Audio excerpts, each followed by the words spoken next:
En cavale, le calendrier de l'Avent audio pour enfants espions.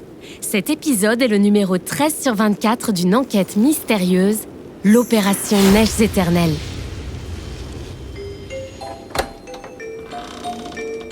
En cavale, le podcast d'enquête mystérieuse pour enfants espions. C'est top secret. On est en cavale. On mène l'enquête.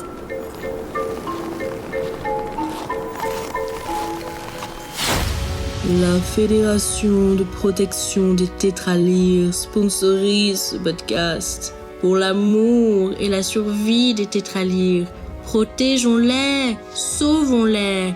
Soutenez la cause des tétralyres des Alpes en envoyant vos dons et offrandes au bureau en cavale. Précédemment, dans Opération Neiges éternelles. Bonjour Nino, c'est Papy. J'espère que tu vas bien mon grand et que la mission avance comme tu veux. Je suis inquiet pour tout te dire. J'ai reçu des informations assez inquiétantes. Une organisation secrète très malveillante serait sur tes traces pour faire capoter ta mission. Je ne peux pas t'en dire beaucoup plus et je suis sûr que le département des affaires glaciaires de l'Académie des enfants espions te tiendra au courant s'ils apprennent quelque chose. Méfie-toi mon grand, je t'en supplie.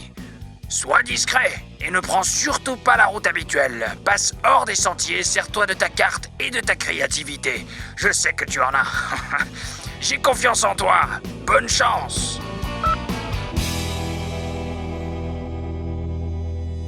« 13 décembre, 11h24. L'équipe d'agents secrets a quitté le refuge de Nino au petit matin pour poursuivre la mission. Astro se repasse en boucle le message qu'ils ont reçu de la part du grand-père de Nino. Il a l'air au courant de la mission et suffisamment haut placé pour avoir accès à des données top secrètes. Ce qui est très rare pour un adulte. Nino, on peut parler du message de ton grand-père ? Il a l'air bien au courant de l'enquête. Il fait partie de l'académie ?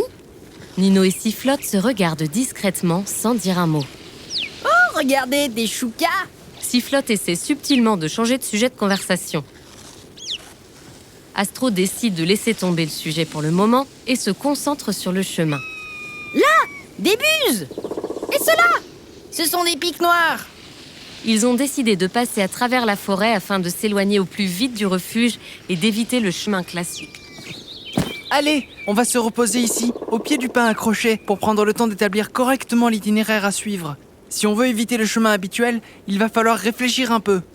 Astro se mord la langue pour ne pas mener un interrogatoire poussé sur le grand-père de Nino. À la place, elle prend un petit goûter dans son sac car le chocolat l'aide à réfléchir et elle se penche sur la carte pour chercher le meilleur itinéraire.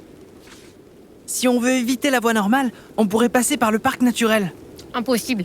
Nino et Sifflotte sont surpris par la réponse catégorique d'Astro.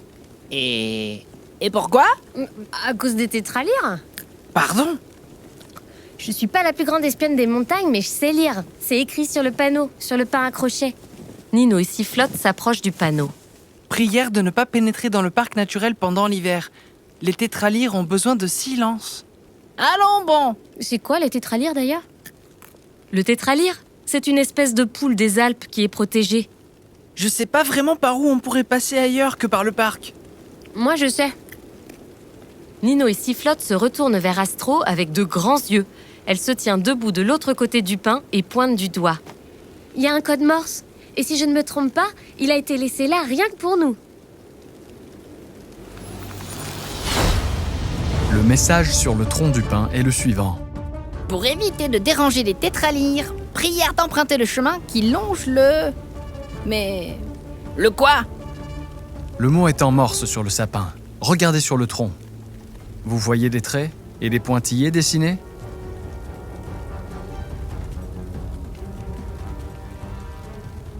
Alors, arrivez-vous à traduire ce mot en cette lettre ? Servez-vous de la page code Morse du carnet de Nino. Bon courage et à demain pour la suite de l'enquête.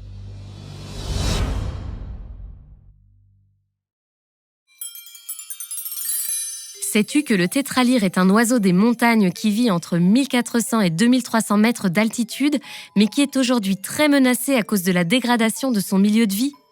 Le tétralyre ressemble un peu à un gros coq noir avec une crête rouge. Facile de le repérer dans la neige.